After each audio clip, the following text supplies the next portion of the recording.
우리 하나님 말씀 같이 나누겠습니다. 열왕기상 8장 1절에서 11절까지 말씀 교독하도록 하겠습니다. 열왕기상 8장 1절에서 11절까지 말씀입니다. 구약성경 523쪽이고요. 열왕기상 8장 1절에서 11절까지 말씀 교독합니다. 이에 솔로몬이 여호와의 언약궤를 다윗성 곧 시온에서 메어 올리고자 하여 이스라엘 장로와 모든 지파의 우두머리 곧 이스라엘 자손의 족장들을 예루살렘에 있는 자기에게로 소집하니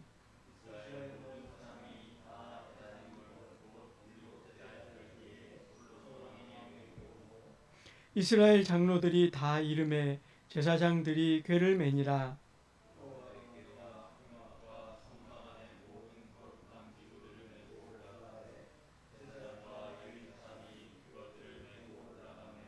솔로몬 왕과 그 앞에 모인 이스라엘 회중이 그와 함께 그 궤 앞에 있어 양과 소로 제사를 지냈으니 그 수가 많아 기록할 수도 없고 셀 수도 없었더라.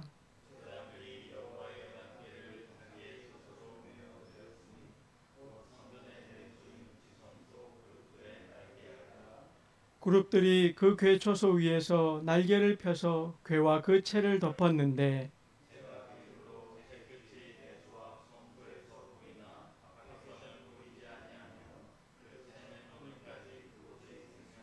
그 채 안에는 두 돌판 외에 아무것도 없으니 이것은 이스라엘 자손이 애굽 땅에서 나온 후 여호와께서 저희와 언약을 맺으실 때에 모세가 호렙에서 그 안에 넣은 것이더라.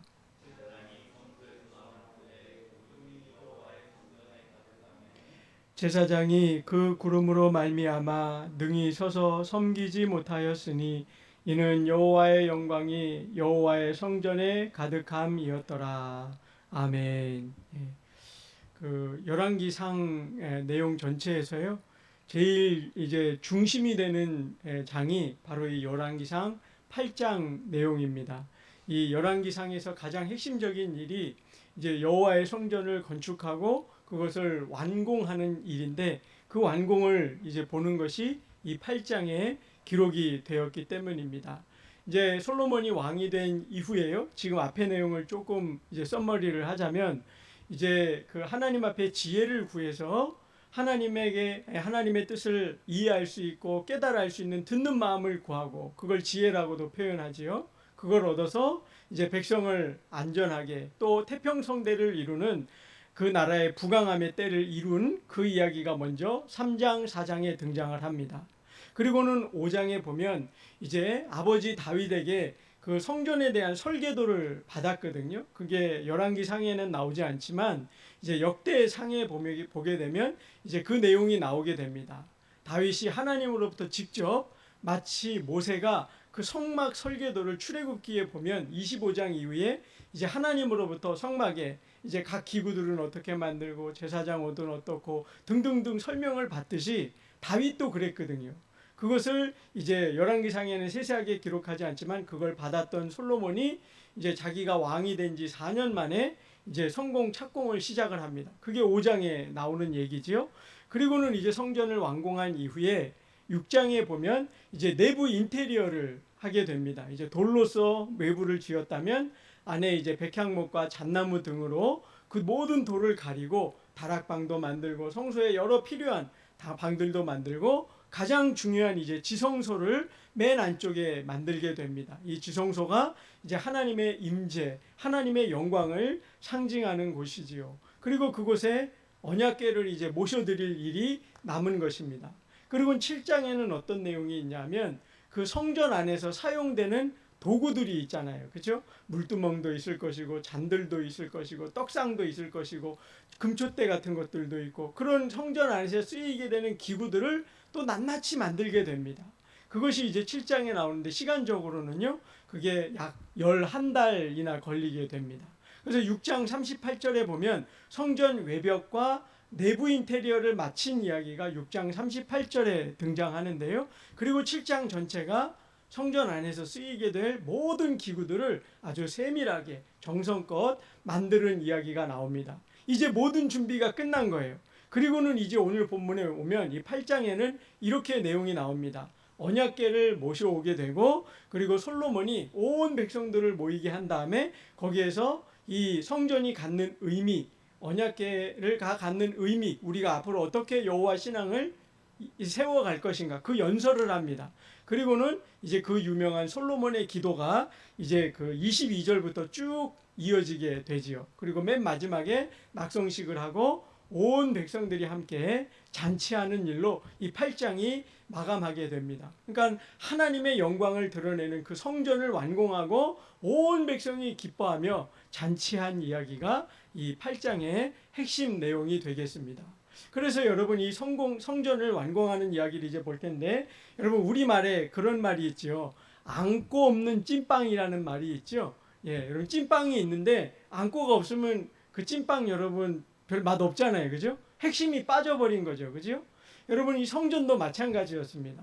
성전이 이제 앞에 6장에 보면요, 금으로 모든 것을 치장을 하거든요. 근데 그 금이 무려 여러분 600달란트나 된다 그러고요. 우리 단위로 환산을 하면요, 그게 23톤입니다.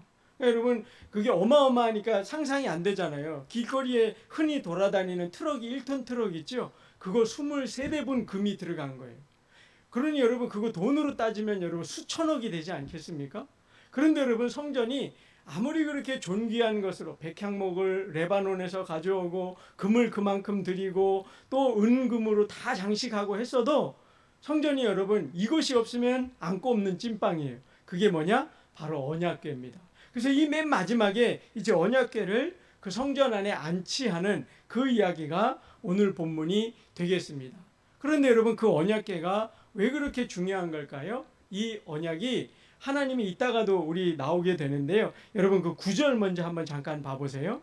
9절에 그 궤 안에, 언약궤 안에는 두 돌판 외에 아무것도 없으니 이것은 이스라엘 자손이 애굽 땅에서 나온 후 여호와께서 저희와 언약을 맺으실 때에 모세가 호렙에서 그 안에 넣은 것이더라. 이 언약궤, 그 의미를 설명하는데요, 어디로 거슬러 올라가냐면 이스라엘이 출애굽해서 시내산에서 하나님으로부터 모세가 직접 받은 그 돌판, 언약 맺은 이야기로 시작하는 것입니다. 그러니까 이 언약궤가 갖는, 두 돌판이 갖는 의미가 뭐냐면, 그것을 통해서 하나님이 이스라엘 백성들을 자기 백성 삼으시고 이스라엘은 하나님을 우리의 하나님으로 섬기기 시작한 그 근원이 되는, 그 시작점이 되는 것이 바로 이 언약, 그리고 언약궤라는 것이에요. 그래서 이것이 하나님과 우리 사이를 처음 시작하게 하고 맺어주고 그렇게 된 아주 중요한 그런 상징물이 된다는 것이지요. 그래서 성전을 완전히 완비한 다음에 지성소에 이 언약궤를 모시게 됩니다. 자, 1절로 다시 거슬러 올라가서요, 한번 보겠습니다. 이제 모든 것이 준비가 됐어요. 그래서 솔로몬이 여호와의 언약궤를 다윗성 곧 시온에서 메어 올리고자 하여, 이제 다윗의 왕궁이 그 시온에 있었지요. 그때까지는 이제 성막, 이제 텐트 안에 언약궤를 모셨었기 때문에 이제 완공된 그 성전 안에 언약궤를 메어 올리고자 했습니다. 그런데 여러분, 이것을 왕궁의 일로 치부하지 않고요, 그 1절에 보니까 뭐라고 하냐면 이스라엘의 장로와 모든 지파의 우두머리 곧 이스라엘 자손의 족장들을 다 모이게 했다고 얘기하는 거예요. 여러분, 이게 굉장히 중요해요. 여러분, 우리나라도 보면 대통령이 해외 순방 간다고 저 성남공항에 이렇게 비행기 타고 이제 외국에 그 대한민국 1호기 타고 나가시거나 또 이렇게 귀국하시게 되면 어떻습니까? 정부 이제 총리나 모든 강요들이 쫙 나와서 도열해서 환송하고 환영하고 그런 행사들 하죠. 그죠? 왜요? 대통령이 우리나라 국가서열 1위 아닙니까? 그죠? 여러분, 지금 이스라엘 백성들이, 솔로몬 왕이 모든 장로들 다 모이게 하는 거예요. 그리고 모든 지파의 우두머리를 다 모이게 해요. 어떤 걸 상징하는 것일까요? 이 언약궤가, 이 언약궤를 통해 나타나는 하나님이 누구시라는 거예요? 우리의 왕이시라는 거예요. 그걸 지금 공개적으로 표현하고 있는 거예요. 하나님이 우리의 왕이십니다. 그러면서 백성들에게도 은연중에 가르쳐주고 있는 거지요. 우리 눈에는 상자로 보이고 우리 눈에는 아무것도 아닌 것처럼 보일지 모르지만 하나님이 여기에 두 돌판을 주시고 그 돌판으로 모세와 통해서 언약을 맺으심으로 하나님이 우리 하나님 되시고 우리의 왕이 되셨으니 우리는 그의 백성이고 그를 마땅히 섬겨야 할지니라. 아까도 제가 앞에서 이 열왕기상 앞에 3장 4장에 보면 이스라엘의 역사에 전무후무한 태평성대를 이루었다고 말씀드렸잖아요. 다윗이 훌륭한 성군이었지만 다윗 때는 끊임없이 전쟁이 있었단 말이에요. 그랬기 때문에 이스라엘이 태평성대를 맞은 거거든요. 그 태평성대도 하나님이 주셨다. 하나님을 왕으로 섬길 때 이와 같이 우리에게 은혜를 주셨다. 그거를 지금 만 백성에게 선포하기 위하여 지금 모든 장로들과 우두머리 지도자들을 다 모이게 합니다. 그리고 2절에 보면 이렇게 되어 있죠. 이스라엘 모든 사람이 다 에다니몰 곧 일곱째 달 절기에 솔로몬 왕이 모이게 했다. 여러분 여기 나오는 에다니몰 그 일곱째 달 절기가 언제냐면 초막절, 장막절입니다. 이스라엘에 7절기가 있거든요. 근데 그 7절기 중에요. 일주일 동안 길게 하루나 이틀이 아니라 일주일 내내 지키는 절기가 2번 있습니다. 그게 여러분 언제냐면 7절기 중에 제일 첫 번째 절기인 6월절이 그렇습니다. 6월절을 일주일 동안 지키게 되고요. 6월절부터 무교절, 초실절 해서 일주일을 지키고요. 그리고 맨 마지막에 있는 절기가 바로 이 초막절입니다. 이 초막절이 상징하는 것은요. 이스라엘 백성들을 광야에 지나는 동안 하나님이 2벌 옷을 가지지 않고 2켤레 신발을 가지지 않았지만 40년 동안 옷이 해지거나 신발이 틀어지지 않도록 하나님이 늘 공급하시고 채워주시고 그들을 만나와 매출하기로 부족함이 없게 해주셨잖아요. 그죠? 그걸 상징하는 절기가 바로 이 초막절이란 말이에요. 하나님이 이처럼 우리의 왕이 되셔서 우리를 볼보아 주셨다. 그리고 애굽에서 노예였는데 우리에게 추수하여 이 장막절을 통해서 추수할 것을 거두어서 우리가 자유인이 된 그 증거를 얻었었거든요. 그걸 기념하는 절기가 바로 이 초막절입니다. 그러니까 하나님의 구원하심과 하나님의 추수하심과 우리를 돌보시는 그 모든 내용들을 기념하다 보니까 일주일이나 지키게 됐던 거거든요. 그러니까 이스라엘 백성들을 특별히 솔로몬이 그날에 모이게 한 겁니다.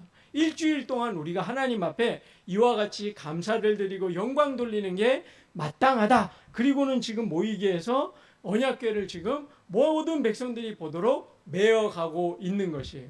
여러분 예전에 보면 그 솔로몬 다윗 때에 그 언약궤가 저 블레셋 땅에 있다가 오베데돔의 집에 있어서 이제 그것을 이제 메어 이렇게 옮겨오려고 하다가 수레에 싣고 오다가 그걸 떨어질 것 같아서 만지다가 베레스 우사가 죽은 급살당한 일이 있었죠. 그죠? 예, 그게 이제 사무엘 하에 등장하지 않습니까? 근데 그때 뭘 잘못했냐면 율법을 온전히 배우지 못해서 하나님의 법대로 행하지 아니하고 그걸 수레에 실어 날았단 말이에요.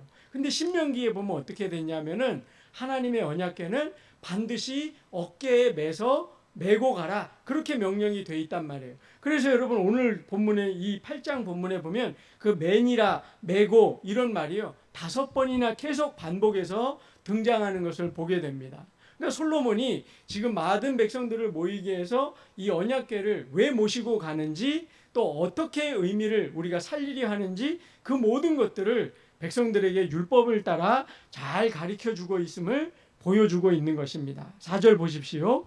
여호와의 궤와 회막과 성막 안에 모든 거룩한 기구들을 메고 올라가되 제사장과 레위 사람들이 그것을 메고 올라가매. 그러니까 이렇게 메고 갈 수 있도록 하나님의 언약궤, 하나님의 말씀은 우리가 받들어 모시는 것이지 내가 이렇게 아래로 보듯이 이렇게 할 수 있는 것이 아니라는 것을 보여주고 있는 것입니다. 그리고는 이 언약궤를 이제 성전 안에 모셨어요. 그리고 5절을 보십시오. 솔로몬 왕과 그 앞에 모인 이스라엘 회중이 그와 함께 그 궤 앞에 있어 양과 소로 제사를 지냈으니 그 수가 많아 기록할 수도 없고 셀 수도 없었더라. 여러분 우리가 솔로몬 1000번제는 되게 유명하죠. 여러분 그 열왕기상 3장에 보면 솔로몬이 이제 하나님 앞에 기도하여서 이제 그 듣는 마음 지혜를 얻을 때 1000번째 제사를 드렸다 그러잖아요. 근데 여러분 오늘 본문에 보면은 이 언약궤를 성전 안에 모셔드릴 때는 지금 5절에 보니까 제사를 드렸는데 제물이 어땠다 그랬죠? 그 수가 너무 많아서 셀 수가 없었다고 기록합니다. 그러니까 그 1,000번제보다 훨씬 규모가 큰 제사를 다시 한번 드렸다는 거예요. 이것 역시 무엇을 상징하는 것이지요? 하나님이 우리의 왕이시기 때문에, 하나님이 우리의 구원이 되시고 우리의 모든 것을 보장해 주시고 책임져 주시는 우리의 왕이시기 때문에 우리가 무엇을 드려도 하나님께 아깝지 않습니다. 내 전부를 드려 하나님 섬겨도 마땅합니다. 내게 있는 모든 것이 주의 것이요 주의 영광을 위한 도구입니다. 이 고백으로 지금 솔로몬과 백성들이 다 모여서 함께 제사를 드리고 있다는 말이에요. 그 제물의 수가 너무나 많아서 기록할 수도 없다고 기록하고 이 오늘 본문이 표현하고 있는 것입니다. 그러니까 여러분 지금 이 장면들을 볼 때 솔로몬과 백성들이 언약궤를 어떤 마음으로 모시고 있는지 우리가 느낄 수 있어야 합니다. 그 언약궤 자체를 마치 누구를 모시듯이요? 하나님 모시듯이 하고 있는 거예요. 하나님이 그렇게 귀한 분, 우리에게 어떤 의미가 있는 분인지 이 솔로몬과 백성들이 정확하게 이해하고 이제 그렇게 섬기고 있었다는 겁니다.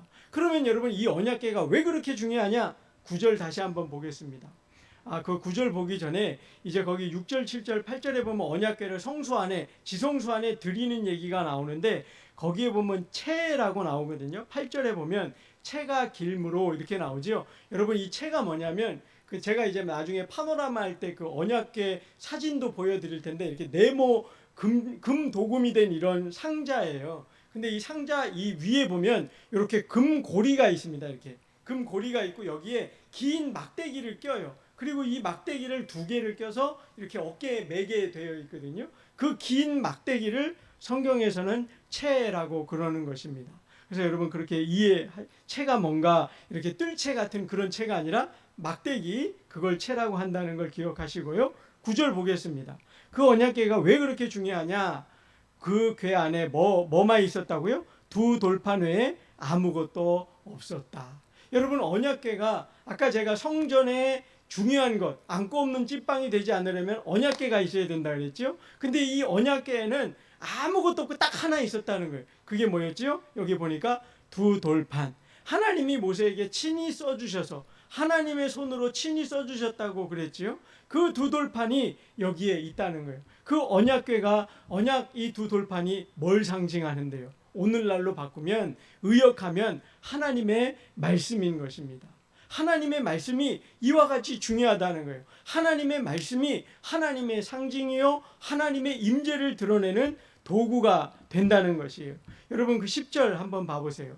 제사장이 성소에서 나올 때에 구름이 여호와의 성전에 가득했다. 여러분 그 구름이 얼마나 많은지요. 11절 보시면 제사장이 그 구름으로 말미암아 능히 서서 섬기지 못할 정도로 구름이 빽빽하게 들어찼다는 거예요. 여러분 이 구름 이야기, 성전에 구름이 가득했다는 이야기 어디서 본 적 있는 것 같지 않으십니까? 그 출애굽기에 보면 성막을 다 완공한 이후에 그때에도 여러분 그 성막 안에 하나님의 임재가 나타나되 이 구름이 가득했다고 그때도 표현이 되어 있습니다. 그러니까 여러분 하나님이 임재하셨는데 어디에 임재하셨느냐? 하나님의 말씀 위에 임하셨다는 거예요. 여러분 우리가 신앙생활 잘하는 비결, 우리가 하나님과 동행하는 비결이 뭐라고요? 하나님의 영광이 언제 임하신다고요? 주의 말씀을 붙들 때라는 거예요. 주의 말씀과 함께 할 때라는 거예요. 여러분 그 우리가 코로나 때를 지나면서 교회 모임이나 여러 가지 많이 약해졌잖아요. 그죠? 근데 여러분 이 약해졌던 그 교회의 모습들이 어떻게 회복하는 게 가장 중요할까요? 뭘 회복하는 게 가장 중요할까요? 오늘 본문이 그걸 가르쳐주고 있는 거예요. 아까 제가 말씀드렸듯이 언약궤가 없으면 성전이 안고 없는 찐빵이에요. 우리 예배당이요. 여기에 금치를 솔로몬 성전같이 다 금으로 1톤 트럭 23대분을 여기다 금을 갖다 놔도요. 하나님 말씀이 없으면 아무것도 아니라는 거예요. 제일 중요하다는 거예요. 하나님의 영광을 경험하는 것, 하나님과 동행하는 것, 하나님이 우리를 돌보시고 채우시는 것을 경험하는 것도 다 하나님의 말씀으로부터 임하게 된다는 거예요. 여러분 의도적으로요. 오늘 뒤에 가면 이제 또 그런 얘기도 나오지만 오늘 본문에 보면 이 본문에는요. 찬양대도 세우지 않았습니다. 다른 어떤 것도 여기에는 개입시키지 않았단 말이에요. 그래서 아까 9절에 그 말이 있는 거예요. 두 돌판 외에 아무것도 없었다. 하나님의 임재, 하나님의 영광을 경험하는 데 있어서, 하나님이 우리와 동행함을 확인하는 데 있어서 가장 중요한 것은 하나님의 말씀이었다는 거예요. 교회를 교회되게 하는 것, 신자가 신자 되게 하는 것도 역시 하나님의 말씀임을 가르쳐 주는 것입니다. 고린도전서 3장에 우리를 가리켜 성령이 거하시는 성전이라고 하잖아요. 그죠? 여러분, 우리들도 마찬가지예요. 내가 봉사를 많이 해요. 또 찬송도 늘 불러요. 또 기도도 많이 해요. 다 좋습니다. 다 필요하죠. 그러나 무엇과 함께 해야 된다는 거예요? 말씀을 읽고 배우고 익혀가는 것과 늘 함께 해야 한다는 것입니다. 우리 한국교회 역사를 봐도 마찬가지였습니다. 우리 기독교가, 여러분, 우리 한국교회 안에서 기독교가 번성하고 부흥할 때는요, 항상 그 사경회라는 것이 운동이 있었어요. 그리고 예전에도 보면 무슨 수련회를 간다든지 그러면 이렇게 말씀이 중심이 됐죠. 뭐 이번 수련회는 뭐 로마서를 공부하겠습니다. 또 이번 수련회는 뭐 구약의 무슨 책을 공부하겠습니다. 이런 식으로요. 근데 지금은 보면 이제 대부분의 교회들이 뭐 이렇게 아침에 한 번, 저녁에 한 번, 다른 프로그램들이 되게 많아졌죠. 말씀이 되게 많이 약해졌다는 말이에요. 그래서 우리가 나도 모르게 슬슬 이렇게 풍선에서 바람이 빠지듯이 우리 안에서 신앙의 가장 중요한 부분들이 점점 약해지고 빠져가고 있는 것입니다. 여러분, 솔로몬이 하나님의 성전을 지을 때, 완공할 때 그 언약궤를 모심으로 하나님의 영광이 그곳에 가득했다. 이거 하나님 기뻐하셨다는 표현이죠. 그들의 드리는 모든 제사를 받으시고 그들이 드리는 그 모든 정성과 사랑의 고백 위에 하나님이 영광을 드러내므로 하나님이 기뻐 받으신다는 걸 나타내 보여주신 것이 바로 이 구름의 사건입니다. 여러분, 우리가 우리 자신을 돌아볼 수 있어야 합니다. 내 개인의 삶에 정말 이 하나님의 영광이 나와 동행하시고 계시는지, 우리 교회에 이렇게 하나님의 역사가 나타나고 있는지 우리가 깨어서 분별할 수 있어야 하겠고요. 그것을 위해 기도할 수 있어야 하겠습니다. 이사야 40장 8절에 보면 여러분도 아마 잘 아는 말씀이실 거예요. 풀은 마르고 꽃은 시드나 우리 하나님의 말씀은 영영이 서리라. 여러분, 이 세상에 그 무엇도 하나님 말씀 대신할 건 없다는 거예요. 왜요? 이 세상에 있는 건, 다른 것은 다 유행처럼 지나가 버린다는 거예요. 그러나 오직 하나님의 말씀은 영원히 서겠다고, 세상 끝날까지 영원히 함께 하시리라 말씀하셨습니다. 그러므로 여러분, 저와 여러분은 늘 하나님 말씀에 우리의 전부를 걸어야 하고요, 가장 소중히 여겨야 하고요, 말씀을 기뻐하는 자가 되어야 할 것입니다. 늘 마음에 새기시고 그 말씀을 따라 살아가는 저와 여러분 다 되시기를 주의 이름으로 축원을 드립니다. 제가 한번 기도하겠습니다. 거룩하신 아버지 하나님, 솔로몬이 성전을 완공하고 많은 것 주께 드렸지만 또 드리고 또 드리고 다시 한번 드리고, 그렇게 계속하여 하나님께 드린 그 마음이 무엇일까 곰곰이 깊이 생각해 보게 됩니다. 하나님의 은혜를 깨닫고 하나님을 사랑하여 그처럼 드린 것이 아닐런지요. 아버지 하나님, 우리는 과연 무엇으로 주님께 기쁨이 되며 주께서 우리의 왕 되심을 선포하고 드러내고 있는지 우리 자신을 돌아보게 됩니다. 아버지 하나님, 우리도 우리의 삶의 전부를 드리고 우리의 마음을 드리고 우리의 중심 가운데 여호와 하나님이 거하시도록 주의 말씀으로 채워갈 수 있도록 인도하여 주시옵소서. 하나님이 우리의 구원해 주시어 우리 삶의 왕이시며 우리를 다스려 가시는 주관자 되심을 고백합니다. 하나님이 없으면 안고 없는 찐빵과 같고 아무것도 아닌 그런, 정말로 언젠가는 소멸해 버릴 그러한 인생임을 고백합니다. 아버지 하나님, 우리를 붙들어 주시되 성령 안에서 말씀을 깨우쳐 주시고 그 말씀을 따라 준행하는 삶을 살기에 부족함 없도록 늘 인도하여 주시옵소서. 푸른 마르고 꽃은 시드나 우리 하나님의 말씀은 영영이 서리라. 그 이사의 말씀을 우리 마음판에 새기고 그 영원하신 말씀, 생명 되신 주의 말씀을 사모함으로 늘 그 말씀에 준행하며 살아가는 우리 모든 교회가 우리 주사랑교회 성도들 되도록 아버지 인도하여 주시옵소서. 말씀의 역사를 일으켜 주시고 말씀을 통하여 부흥을 경험하고 하나님의 놀라운 은혜를 경험하는 우리 주사랑교회 모든 성도들 되도록 은혜 베풀어 주시옵소서. 감사드리며 예수님 이름으로 기도드리옵나이다. 아멘. 우리 찬송가